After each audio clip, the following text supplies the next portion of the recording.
30편 됩니다. 구약성경 시편 30편 1절부터 12절 마지막 절까지 말씀을 함께 보도록 하겠습니다. 시편 30편 1절부터 12절 말씀까지 한 절씩 저와 여러분 나누어서 말씀을 읽겠습니다. 여호와여, 내가 주를 높일 것은 주께서 나를 끌어내사 내 원수로 하여금 나로 말미암아 기뻐하지 못하게 하심이니이다. 여호와 내 하나님이여, 내가 주께 부르짖음에 나를 고치셨나이다. 여호와여, 주께서 내 영혼을 스올에서 끌어내어 나를 살리사 무덤으로 내려가지 아니하게 하셨나이다. 주의 성도들아, 여호와를 찬송하며 그의 거룩함을 기억하며 감사하라. 그의 노염은 잠깐이요 그의 은총은 평생이로다. 저녁에는 울음이 깃들지라도 아침에는 기쁨이 오리로다. 내가 형통할 때에 말하기를 영원히 흔들리지 아니하리라 하였도다. 여호와여, 주의 은혜로 나를 산같이 굳게 세우셨더니 주의 얼굴을 가리심에 내가 근심하였나이다. 여호와여, 내가 주께 부르짖고 여호와께 간구하기를 내가 무덤에 내려갈 때에 나의 피가 무슨 유익이 있으리요? 진토가 어떻게 주를 찬송하며 주의 진리를 선포하리이까? 여호와여, 들으시고 내게 은혜를 베푸소서. 여호와여, 나를 돕는 자가 되소서 하였나이다. 주께서 나의 슬픔이 변하여 내게 춤이 되게 하시며 나의 베옷을 벗기고 기쁨으로 띠띠우셨나이다. 이는 잠잠하지 아니하고 내 영광으로 주를 찬송하게 하심이니 여호와 나의 하나님이여, 내가 주께 영원히 감사하리이다. 아멘. 아멘. 예, 오늘 우리가 30편 말씀을 함께 묵상하며 또 주시는 은혜를 함께 누리기를 원합니다. 시편 30편 역시 그 표제를 보시면 다윗의 시, 곧 성전 낙성가.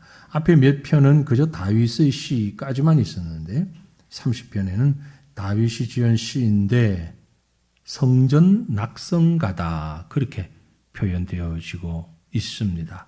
성전 낙성가, 성전 봉헌가, 그런 의미입니다. 성전을 봉헌할 때 불렀던 찬송, 시편이다라는 거죠. 봉헌이라는 것은 이제 우리도 지금 봉헌 예배를 아직 못했죠. 입당은 했는데, 입당, 그래서 이제 여기 들어온 것을 말합니다. 그러나 헌당, 보통 우리가 헌당 그러는데, 헌당은 이제 완전히 이 건물을 짓는데 필요한 모든 그 요건들이 다 해결되고, 쉽게 얘기하면 재정적인 이런 것들이 다 해결되었을 때 우리가 헌당 예배를 드리죠. 그래서 지금 우리가 이제 부채를 안고 있잖아요. 은행권에 융자를 받아서 이게 이제 다 갚아져서 빚이 없다. 그럴 때 우리가 헌당 예배를 드릴 수가 있는 겁니다. 그래서 헌당 예배를 언제 드립니까? 그러면 알 수는 없어요. 일단 우리 이 융자 받은 게 다 해결되면 뭐 당장 이번 주라도 다음 주라도 만약에 해결된다면 헌당 예배를 드릴 수 있는 거죠. 성전 봉헌이라는 말이 이제 그런 의미입니다. 모든 성전을 짓고서 필요한 모든 경비가 다 정산 다 되고 이제 아무런 부담감이 없어졌을 때에 하나님 앞에 드려지는, 이걸 헌당 혹은 봉헌, 그때 불렀던 찬양이다, 그런 얘기입니다. 그런데 여러분, 우리가 잘 아시는 대로 다윗 시대에 성전을 지은 적이 있습니까? 없습니까? 없잖아요. 다윗이 성전을 짓고 싶어서 그렇게 애를 했었는데 하나님께서 허락하지 아니하셨어요. 열왕기상 5장 5절이죠. 여호와께서 내 아버지 다윗에게 하신 말씀에 내가 너를 이어 내 자리에 오르게 할 내 아들, 그가 내 이름을 위하여 성전을 건축하리라 하신 대로 내가 내 하나님 여호와의 이름을 위하여 성전을 건축하려 하오니. 솔로몬 때 지었어요. 다윗은 그렇게 원했지만 하나님이 허락지 않으셨어요. 그런데 다윗은 그러면 무슨 성전 낙성가 봉헌가를 불렀는가? 다윗이 한 일은요, 우리하고는 반대입니다. 우리는 어떻게 하든지 예배당 다 짓고 융자를 받아서라도 다 짓고 그 다음에 이제 융자를 갚아 나가고 다 갚으면 헌당하는데, 다윗 성전은 다윗이 짓질 못했는데 아들 솔로몬 때 지을 수 있도록 건축헌금을 다 준비해놨어요. 건축이 필요한 재정을 전부 다 넉넉하고 남을 만큼 다윗이요 엄청난 재정을 준비를 다 했어요. 해놓고 하나님이 허락하시면 내 다음 때에 솔로몬 왕, 내 다음 왕 때에 하나님이 이 성전을 짓게 하실 것이다. 그리고 다 준비를 해놨어요. 그러니까 솔로몬은 어찌 보면 성전 지어가지고 들어가면서 헌당 예배를 다 한 거예요. 봉헌식을 다 한 거예요. 입당함과 동시에. 이렇게 되면 얼마나 참 귀하고 얼마나 아름답겠습니까? 물론 그렇다고 우리처럼 된 게 잘못됐다 그럴 수는 없어요. 현대 우리가 나가는 방법 중에 하나이니까. 하지만 이게 이제 좀 위험성이 있죠. 우리는 그래도 하나님의 은혜로 또 조합 이렇게 재건축하면서 또 우리가 가지고 있는 기존에 가지고 있는 땅도 있었고 건물도 있었고 이랬기 때문에 이제 이렇게 약간의 부담을 가지고 그것도 크지만 되었으나 이제 좀 무리해서 어떤 교회들처럼 막 교회가 감당할 수 없는 엄청난 부채를 지고 건축을 하는 이런 교회들도 있습니다. 그래서 참 안타깝게도 헌당도 못하지만 교회 유지가 안 되는, 그래서 매각을 할 수밖에 없는 이런 안타까운 상황들도 우리가 가끔 보고는 있는데요. 어쨌든 우리가 지금 보고자 하는 것은 왜 다윗은 그러면 자신이 짓지도 않았던 성전에 성전 낙성가라고 이름을 붙였는가라는 거죠. 이것은 다윗 자신이 두 가지로 해석을 할 수 있습니다. 다윗 자신이 앞으로 일어날 일을 내다보고 앞으로 이제 누구 때일진 모르지만 우리는 지금 솔로몬의 때인 줄 아는데 다윗은 몰랐잖아요. 솔로몬이 지었는지 그 다음번에 지어질는지 알 수가 없지만 아무튼 내가 이렇게 준비를 해놓았으니 누군가가 성전을 짓고 그때에 참 기쁨으로 이 찬송을 불렀으면 좋겠다 라는 마음으로 지었을 수도 있고, 첫 번째 추측입니다. 또 한 가지 추측은 뭐냐면 이 내용을 가만히 이렇게 세세히 묵상해 보면 성전 봉헌이라든지 성전 건축이라든지 이런 단어가 직접적으로 언급이 안 되어 있어요. 그죠?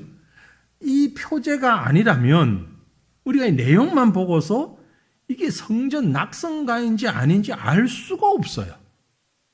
그래서 이제 좀 더 설득력 있는 주장은 뭔가 아니니 다윗은 그저 자기의 마음을 가지고 하나님 앞에 찬양하며 기도하며 이 시를 지은 거예요.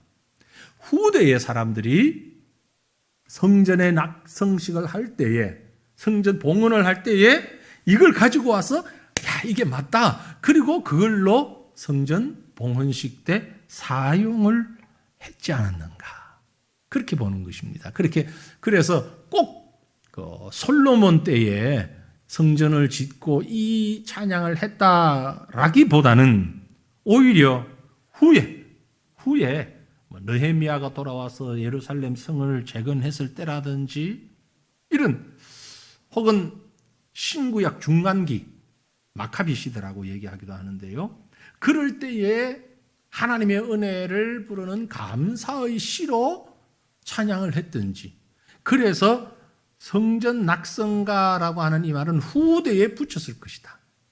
다윗은 전혀 그런 생각을 하지 않았는데 후대에 이렇게 붙였다. 이렇게 얘기하는 분도 있습니다. 조금 더 설득력이 있고요. 그래서 그 내용을 이렇게 가만히 보면 오히려 이 시편 30편은 감사의 시, 찬송의 시, 그렇게 볼 수 있는 것입니다. 그러니까 이제 시편을 얘기하는 분들이 꼭 그 표제의 글에만 매이지 마라 했던 것이 이런 것 때문에 그런 거죠. 표제는 낙성가라고 되어 있는데 실제 성전 낙성가일 수도 있지만 그보다는 오히려 감사와 찬양을 담은 그런 시다라고 얘기하는 것이죠. 4절을 보면 주의 성도들아 여호와를 찬송하며 그의 거룩함을 기억하며 감사하라. 또 12절에도 이는 잠잠하지 아니하고 내 영광으로 주를 찬송하게 하심이니 여호와 나의 하나님이여 내가 주께 영원히 감사하리로다. 우리 마음속에 이런 감사와 찬양이 불현듯 일어나는 때가 있잖아요. 여러분 그런 경험 없으세요? 갑자기 어느 날 이렇게 청소 다 해놓고 아침에 사람들 식구들 출근하고 다 나가고 혼자 청소 다 해놓고 이렇게 바깥을 한번 쳐다보고 있는데 문득 마음에서부터 막 찬양이 우러나오는 그럴 때 잠을 자다가 갑자기 깼는데 여러분 그러신 분 많이 계시죠? 갱년기 때문에 아니면 연세가 드셔서 자다가 새벽에 깜짝 한 2시, 3시경에 눈이 딱 떠졌는데 너무 정신이 말똥말똥하게. 그때 잠 깼을 땐 정말 정신 맑아요. 그죠? 예배 시간보다 훨씬 더 맑아요. 정신이. 말똥말똥해지면서 이제 별의별 것 다 생각하고 이럴 때가 있잖아요. 아닌 것처럼 지금 그러시는데 다 알아요. 제가. 그건 다 있어요. 근데 그때 불현듯 마음이 막 감사가 나오고 찬양이 나오고 막 눈물이 날 만큼 하나님 앞에 감사하는 이럴 때 그럴 때 다윗이 이 시를 짓지 않았겠는가라는 거죠. 그래서 우리의 삶 가운데 우리 신앙생활 가운데서 하나님을 찬양하는 누가 시킨 것도 아니지만 누가 막 억지로 몰아치는 것처럼 내 속에서 막 찬양이 막 솟아나는 노래를 잘해서가 아니고 내 심령에서부터 그 찬양이 막 솟아나는 그런 마음, 이 모습을 오늘 이 시편은 표현하고 있다라는 거죠. 그래서 앞부분을 보시면은요, 먼저 전반부 1절에서 3절까지 있는 내용이 뭔가 하니 찬송의 이유이신 하나님. 하나님 때문에 가장 수준 높은, 가장 최고의 찬양입니다. 사람들이 내가 노래 잘한다고 하기 때문에 찬양하고 싶은 게 아니고요. 내가 이렇게 감사하면 하나님이 나에게 더 큰 걸 뭔가를 베풀어 주실 것 같아서 감사하는 게 아니고요. 그죠? 하나하나 돌아볼 때에 하나님 감사합니다. 감사합니다. 막 수십 번, 수백 번 감사합니다 해도 끝없이 우러나오는 그런 감사의 내용. 오히려 솟아오르는 감사를 지금 절제하면서 정리를 한 듯한 이런 모습이에요. 이것보다 훨씬 많은 수십 가지, 수백 가지 찬양, 감사의 제목이 막 솟구치는데 그 중에 이건 내가 정말 이것만큼은 하나님 앞에 감사해야 돼. 하나님을 찬양해야 돼. 그런 찬양의 이유입니다. 가장 먼저 찬양하는 이유가 하나님이 다윗을 끌어올리셨기 때문이다. 끌어올리셨다. 1절에 이렇게 표현합니다. 여호와여, 내가 주를 높일 것은 주께서 나를 끌어내사 내 원수로 하여금 나로 말미암아 기뻐하지 못하게 하심이니이다. 주께서 나를 끌어내셨다. 그 표현을 이렇게 보면 원수가 나로 인하여 기뻐하지 못한다. 그러니까 무언가 아주 큰 위기 상황입니다. 대적자가 있는, 내 원수가 내 앞에 있는 이런 상황에서 하나님께서 나를 끌어내셨다. 이 끌어냈다라는 말을 히브리 원어로 달라라고 했습니다. 뭘 달라 소리예요? 달라. 이 달라라는 말은 무슨 뜻인가 하니까요. 여러분 옛날에 우물 기억하세요? 여기 계신 분들은 많이들 기억하실 것 같아요. 펌프가 일상화되기 전에 우물. 저도 기억하거든요. 어릴 때. 두레박, 그죠? 가지고 쭉 내려가지고 그것도 요령이 있어야 돼요. 무조건 내린다고 되는 거 아니에요. 쭉 내려서 한번 손으로 스냅을 탁 쳐야 돼. 손목 스냅. 그죠? 손목 스냅 한번 탁 치면 이 두레박이 탁 물에서 눕잖아요. 그러면서 물이 쪼르르 해서 물에 잠기죠. 잠기면 두 손으로 이제 이렇게 끌어올립니다. 그것도 이제 조금 나중에 개발된 게 위에 도르래 하나 달아가지고 도르래 이렇게 하지만 그 전에는 아예 도르래도 없이 줄만 가지고 그러다가 잘못해가 줄 놓쳐서 빠지기도 하고. 예, 옛날 그런 경험 다 있잖아요. 그죠? 어쨌든 그 두레박에 물을 담아서 이렇게 막 올리는, 이게 히브리어로 달라예요. 끌어올린다. 예. 그러니까 하나님 앞에 찬양하면서 나를 끌어내사, 저 밑에 있는, 우물 밑에 있는 걸 이렇게 끌어올리는, 그렇게 나를 끌어올려 주셨기에 내가 당신을 찬양합니다. 하나님이 우리를 끌어내어 주셨습니다. 극심한 위험에서, 깊은 웅덩이에서 하나님께서 우리를 끌어올려 구원해 주셨습니다. 그래서 사탄 마귀가 더 이상 기뻐하지 못하도록 욥을 시련에 빠뜨렸던 사탄이, 이 정도면 하나님을 배반할 걸, 이 정도면 하나님을 향하여 원망하고 돌아설 걸, 그러면서 갖은 고난과 갖은 아픔과 고통을 주었는데도 불구하고 내 힘으로는 어떻게 버틸 수가 없고 이길 수가 없는데 하나님께서 긴 구원의 줄을 늘어뜨려 주셔서 나로 하여금 그 절망의 구렁텅이에서 올라올 수 있도록 끌어올려 주신 그 하나님의 손길을 지금 시적으로 연상하는 거예요. 다윗이. 아마 자신의 생애 가운데 수많은 일들이 주마등처럼 지나갔을 겁니다. 사울 왕에게 쫓겨 다닐 때 그때의 모습이 아마 많이 떠올랐을는지 몰라요. 그죠?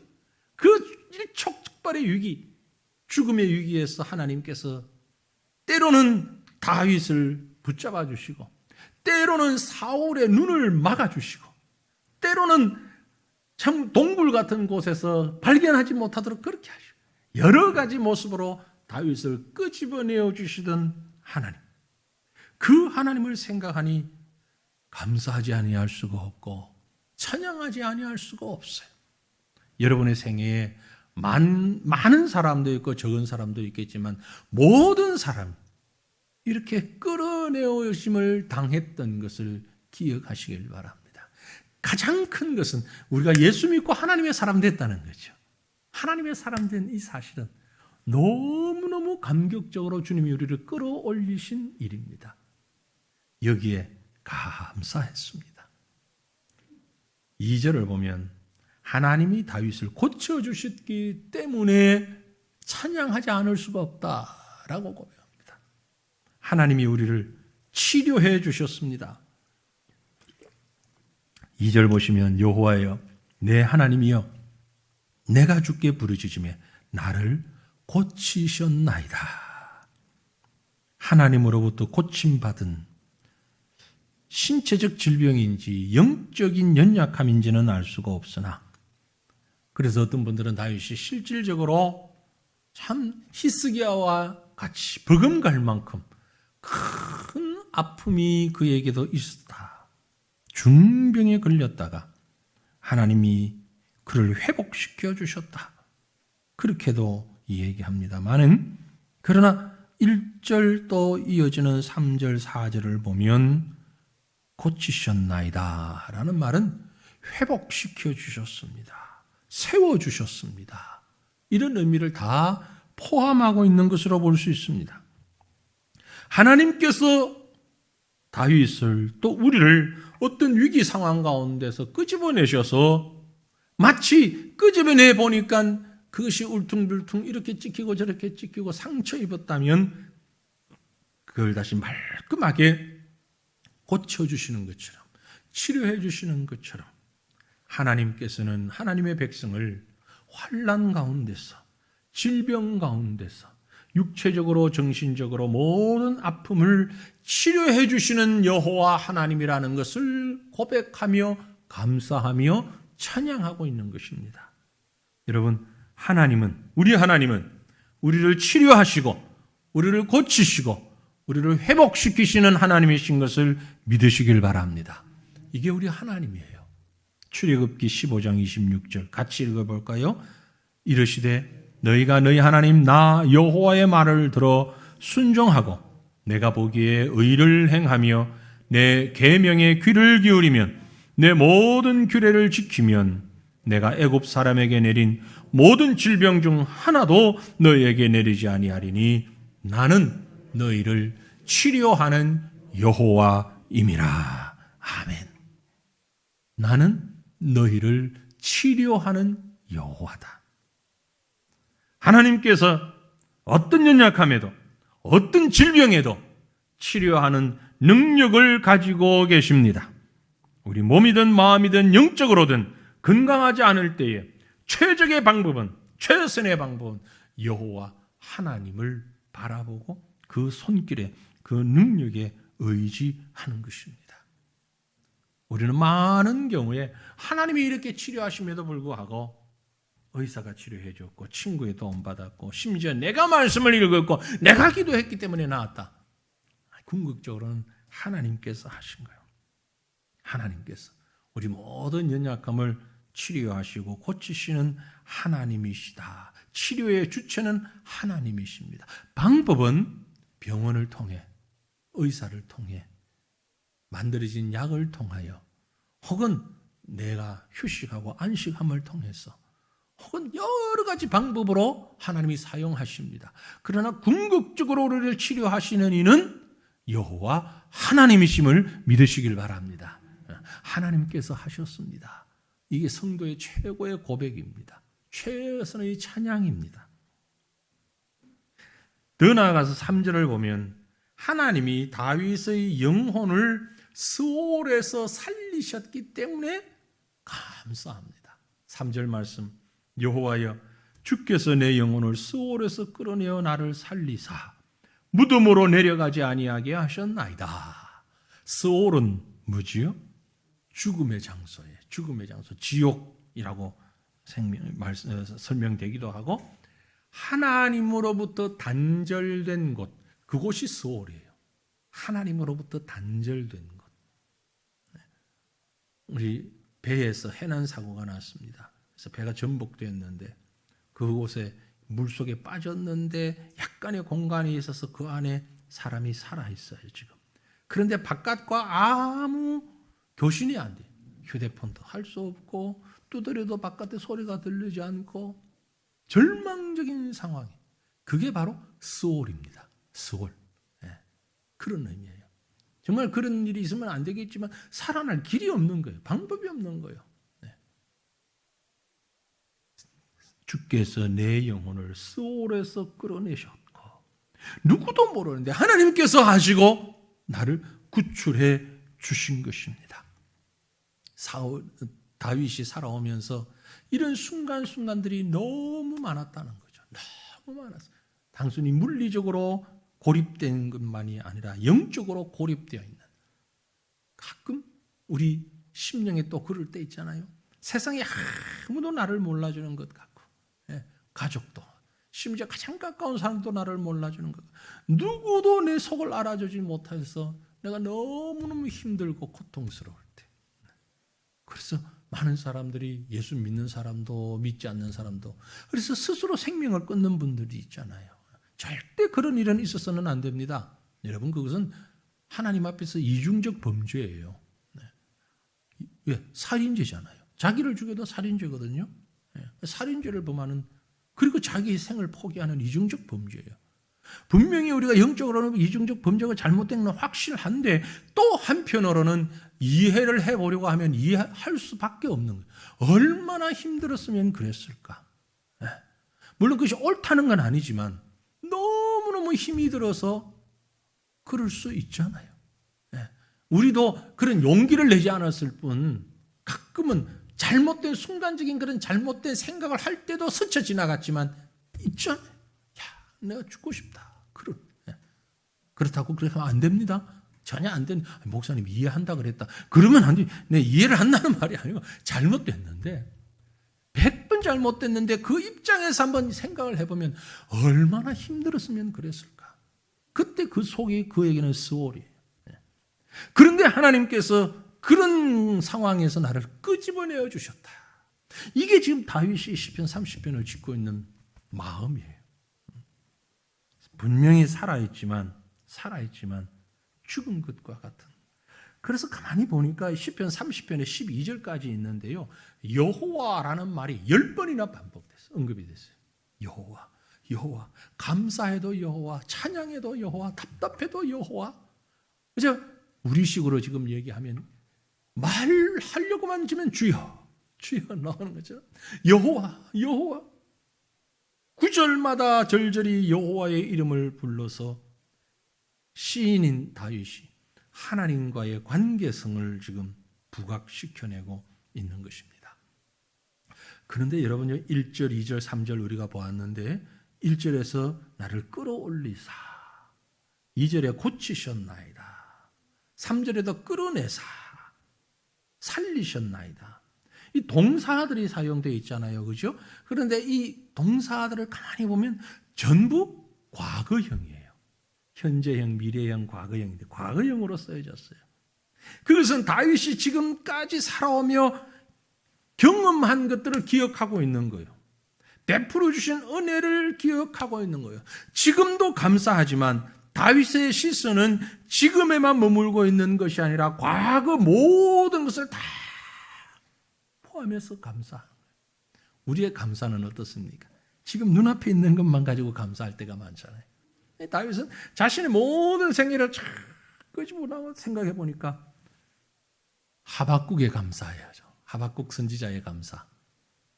비록 무화과 나무가 무성하지 못하며 포도나무에 열매가 없으며 감람나무에 소출이 없으며 밭에 먹을 것이 없으며 우리의 양이 없으며 외양간에 소가 없을지라도 나는 여호와로 말미암아 즐거워하며 나의 구원의 하나님으로 말미암아 기뻐하리로다. 없으며 없는 것 천진데 너무너무 없는 게 많은데 그럴지라도 여호와가 나의 하나님이기 때문에 나는 즐거워하고 여호와가 나를 구원하신 하나님이기 때문에 나는 감사하고 기뻐하리로다. 이게 지금 다윗이 드리는 감사의 노래예요. 저와 여러분이 이런 찬양이 우리 삶 속에 가득하기를 축원합니다. 이어서 보면 그런데 그 감사 찬송은 찬양은 누가 하느냐? 찬송의 주체, 그 주체는 바로 주의 백성들임을 하나님의 백성임을 말합니다. 4절 보시면 주의 성도들아 여호와를 찬송하며 그의 거룩함을 기억하며 감사하라. 누가 감사하고 누가 찬양하냐? 주의 성도들아. 이 성도들, 주님의 성도들, 하시딤이라는 단어인데요. 하시딤, 언약 백성 그 말입니다. 언약 백성. 하나님의 변치 아니하시는 그 사랑을 받고 하나님이 나를 사랑하시는 것을 알고 신실하게 주님을 사랑하는, 그래서 하나님의 자녀된 하나님의 백성, 영적 이스라엘, 우리 모든 성도들, 그 성도들아 그의 거룩함을 기억하며 그의 거룩함을 기억하며 감사하라. 거룩함, 기념될 만한, 기억될 만한 하나님께서 나에게 허락하신, 나에게만 허락하신 특별한 경험, 그 모든 것들을 생각할 때 우리가 그 특별한 경험을 했기 때문에 주의 백성이 되었습니다. 끄집어냄을 받았잖아요. 예수 믿잖아요. 하나님의 자녀 됐잖아요. 불신자들은 그래서 하나님을 찬양할 수가 없어요. 불신자는 결코 하나님을 찬양할 수가 없어요. 노래는 할 수 있을지 몰라도. 일반인들 중에, 예수 안 믿는 사람들 중에 불만이 있더라고요. 국립합창단, 시립합창단 이런 것도 있잖아요. 서울시립합창단, 우리나라 국립합창단, 경기도 시립합창단 다 있는데 그런 대다수의 국가에서 운영하는 건데 그런 합창단이 찬송가를 너무 많이 부른다. 그래서 불신자들이 그게 불만이 있어가지고 항의를 하고 그런 게 수시로 있어요. 가만히 보시면 여러분 이 찬송가 중에 국립합창단이나 시립합창단에서 부른 게 많아요. 저도 가끔은 그게 의아했어요. 왜 그랬을까? 근데 나중에 알고 보니까 그 멤버의 보통 3분의 2 아니면 80% 이상이 기독교인들이에요. 예전에는 우리 여기 계신 분들 대다수가 젊은 시절 보낼 때는 노래방 이런 거 없었잖아요. 그죠? 그러니까 일반적으로 사람들이 노래를 어디서 많이 부르는 거 아니? 교회 가면 많이 부르는 거예요. 자연스럽게 교회 안에서 음악을 잘하는 사람들이 많이 나왔어요. 그러다 보니까 국립합창단, 시립합창단 이런 곳에 대원들로 주로 기독교인들이 많은 거예요. 지휘자도 반주자도 그러다가 보니까 이런 곡을 또 부르게 되고 실제로 부를 수 있는 레파토리가 기독교를 싹 빼버리고 나면요. 부를 게 없어 별로. 우리 찬송가뿐만이 아니어도 다른 곡들도 마찬가지예요. 국립합창단에서 찬불가 부른 거 들어보신 적 있으세요? 별로 없잖아요. 그죠? 못해. 지휘하는 사람도 모르고. 그리고 찬불가는 제가 수준을 다르게 얘기하는 건 아니지만 죄송하지만 찬불가에는 부를 만한 그런 곡들도 잘 없어. 그러다 보니까 자연스럽게 많이 하는데 문제는 제가 드리고 싶은 말씀은 뭐냐면요. 불신자들끼리 모여서 찬송가를 불러요. 분명히 표가 나요. 달라요. 우리가 언뜻 이렇게 보실 땐 잘 모르시겠지만 불신 지휘자 가장 많이 영향을 해요. 합창단의 지휘자가 불신자예요. 그리고 합창 대원들의 절반 이상이 불신자예요. 그런데 찬송가를 불러요. 그 부르는 찬송가를 들어보면은요. 알맹이가 빠져 있어요. 뭔지 모르게 않고 없는 찐빵이야. 빠졌어. 뭔가 빠졌어요. 뭐가 빠졌을까요? 영적 감동이 빠진 거야. 노래는 잘 하는데 빠져버린 거예요. 이 찬양은 하나님의 은혜가 그 속에 있어야 되는 거예요. 성도가 할 수 있는 게 찬양이에요. 노래 잘하는 사람이 하는 게 찬양 아니고 성도가 하는 게 찬양이에요. 제가 이것 가지고 선생님을 전도했잖아요. 과거에 고등학생 때 제가 말씀드렸죠. 고등학교 때 음악 선생님 전도했다고. 전도한 게 이걸 가지고 드는데 이 선생님이 반주를 하면서 날 보고 음악을 이제 공부하는 게 개인적으로 음악실에서 야 찬송 한번 불러와라. 그래서 이 반주는 또 해요. 쭉 부르고 나면 이상하다. 내가 부르는 거하고 네가 부르는 거 뭐 다른데? 뭐가 다르지 이게? 왜 다르지? 뭐 특별히 다른 거? 다시 한번 불러봐. 그럼 또 불러요. 이상하다. 뭐가 다르지? 선생님, 그게 믿음이라는 게 다릅니다. 이래서 제가 그 선생님을 전도를 했어요. 그래서 그 음악 선생님이 나중에 성가대 지휘했어요. 그 성가대 지휘할 때 절 보고 와서 성가대 찬양 앉아라고 그래서 할 수 없이 가서 앉았잖아요. 그래서 1년 넘게 그 찬양대 가서 했는데. 뭐, 분명히 다른데, 불신자의 입장에서도 볼 때도 분명히 달라. 노래를 잘하고 못하고가 아니야, 이건. 그게 뭐지? 그게 뭐지? 그게 믿음이라는 거예요. 그게 하나님의 성령이라는 거예요. 하나님이 전도해서 영혼을 부르는 방법도 참 다양해요. 다윗이 지금 시편 30편 4절에서 하는 얘기가 그 말입니다. 성도들이 할 수 있는 게 찬양이다. 왜 성도가 그런 찬양을 감사의 찬양을 할 수 있느냐? 5절에 이렇게 설명합니다. 그의 노염은 잠깐이요 그의 은총은 평생이로다. 저녁에는 울음이 깃들지라도 아침에는 기쁨이 오리로다. 우리 하나님 공평하신 줄 알았는데 사실은 공평하시지가 않아요. 화는 잠깐 내시고 은혜는 평생 내셔요. 이건 사실 공평했더라면 저와 여러분 누구도 지금 이 자리에 못 나옵니다. 이게 하나님의 사랑이에요. 하나님의 은혜예요. 노염은 잠깐이요.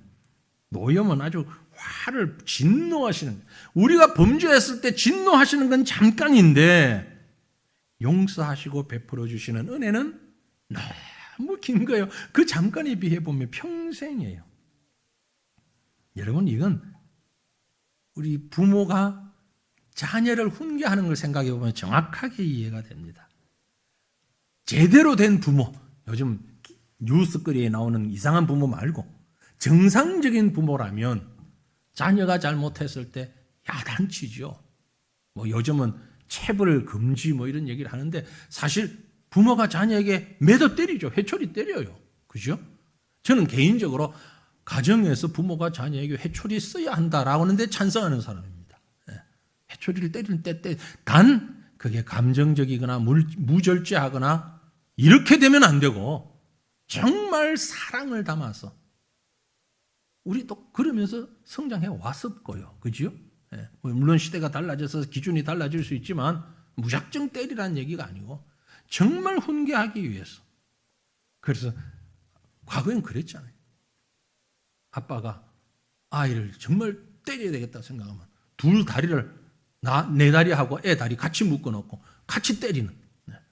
그러면서 아이를 훈계하는. 그때 부모의 마음은 노여움이 있지요. 애가 잘못한 것에 대한 노여움이 있어요. 화가 나요. 그런데 종아리 때려놓고 달래고 재우고서는 어떡합니까? 혼자서 눈물 흘리며 그 종아리에 약을 발라주는 부모의 마음. 사랑하는 마음. 눈물을 흘리면서 아이가 불쌍해서 자는 애 이불 걷어내고 약을 발라주는. 바로 그 모습이에요. 우리 하나님 노여움은 잠깐인데 은혜는 평생이다. 5절 말씀이 그 뜻입니다. 하나님의 노여움에 비하면 은총은 너무너무 크고 귀한 거예요. 살다 보면 실수할 수 있습니다. 오전 시간에 베드로의 실패를 얘기했는데 우리 속에 다 그런 베드로 같은 모습이 있다고 그랬잖아요. 실패해요. 우리가 실수하고 범죄해요. 하나님이 진노하셔요. 그 죄에 대해서. 하지만 우리 하나님은 진노는 잠깐이고 더 많은 사랑과 긍휼과 은혜로 우리를 품어주셔서 그래서 우리가 여기에 있는 겁니다. 이게 십자가예요. 십자가라고 하는 것이 바로 그것입니다. 정말 신비로운 것이에요. 정말 놀라운 것이에요. 아무리 봐도 우리는 하나님 앞에서 선한 게 아무것도 없어요. 하나님이 기뻐하실 만한 일을 한 게 별로 없어요. 머리끝부터 발끝까지 죄 덩어리예요.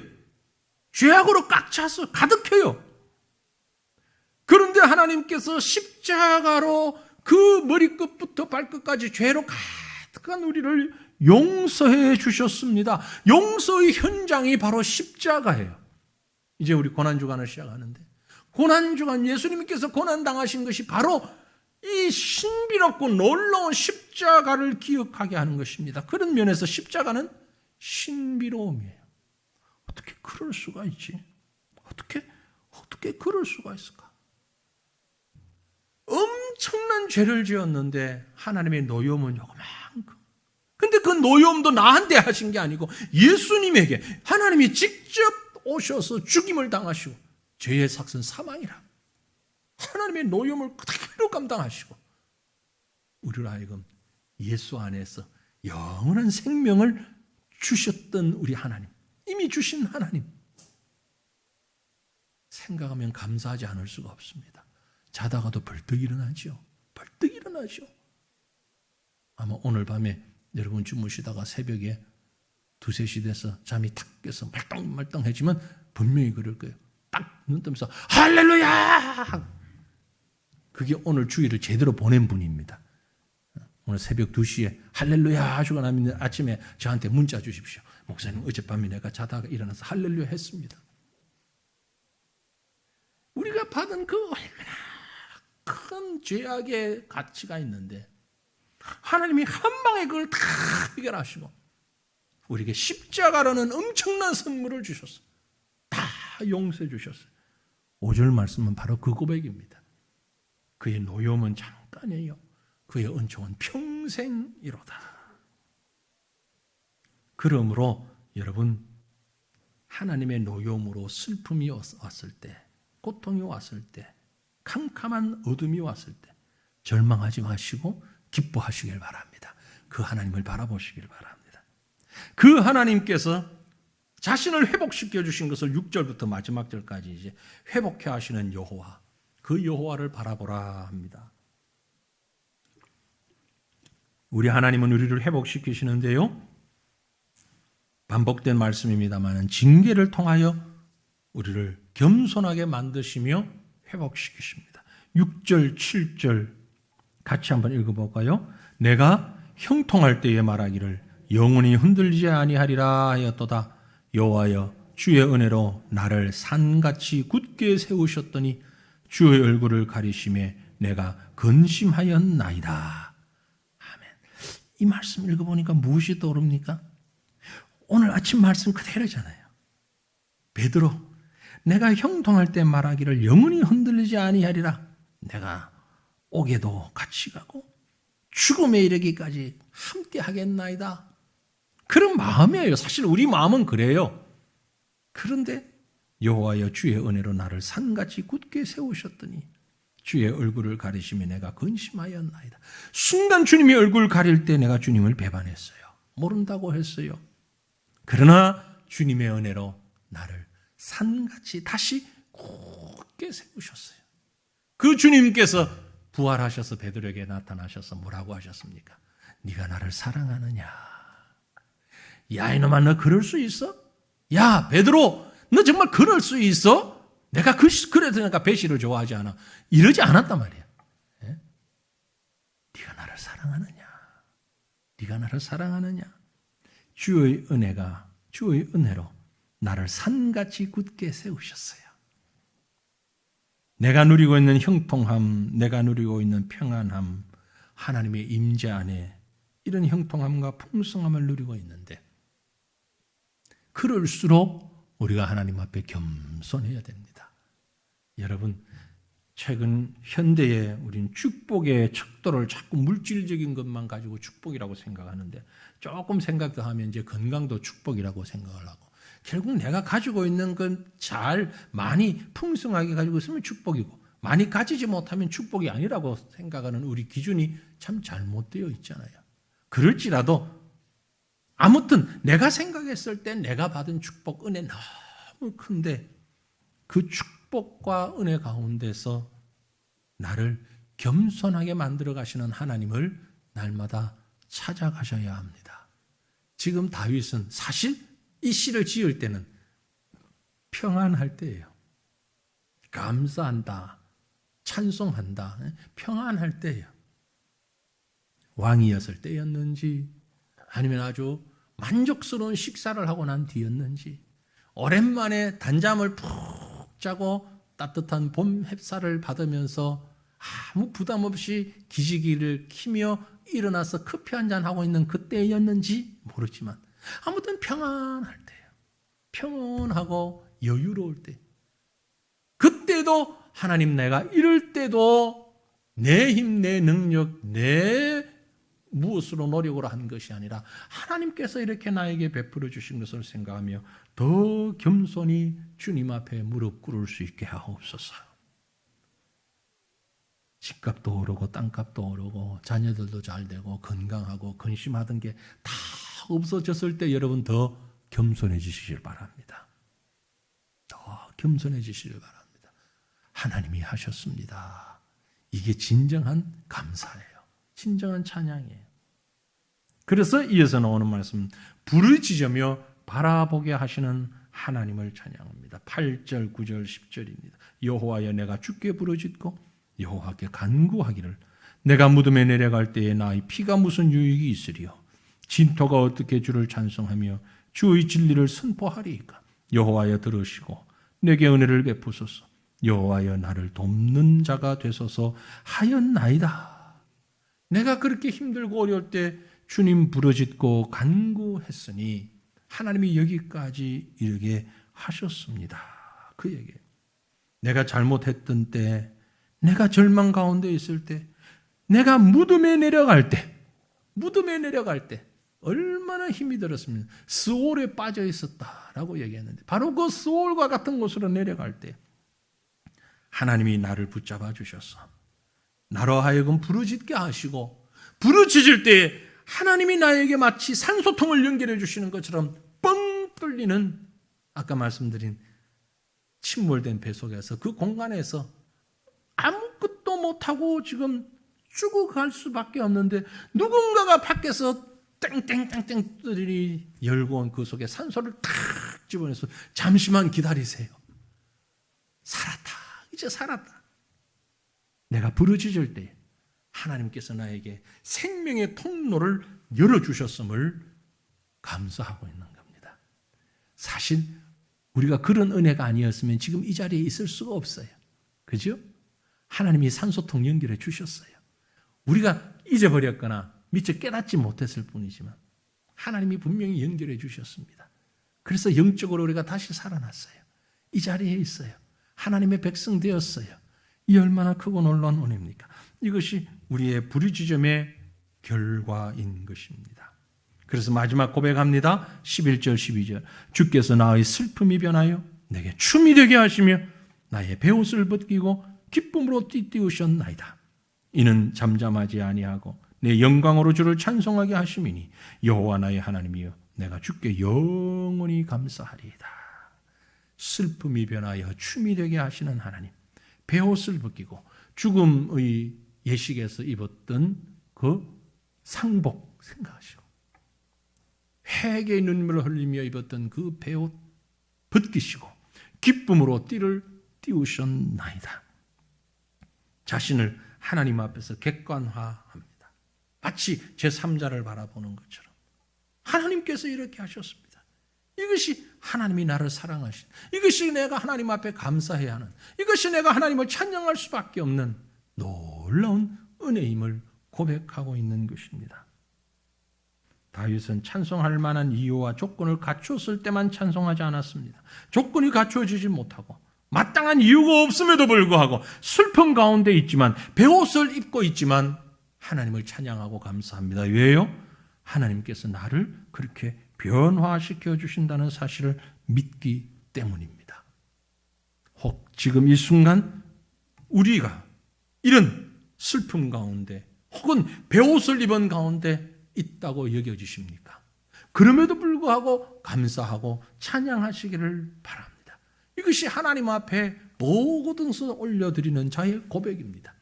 처음에 말씀드린 봉헌식대, 성전 낙성가라고 한 이유가 마지막 하나님께 큰 영광과 기쁨을 올려드리는 것이죠.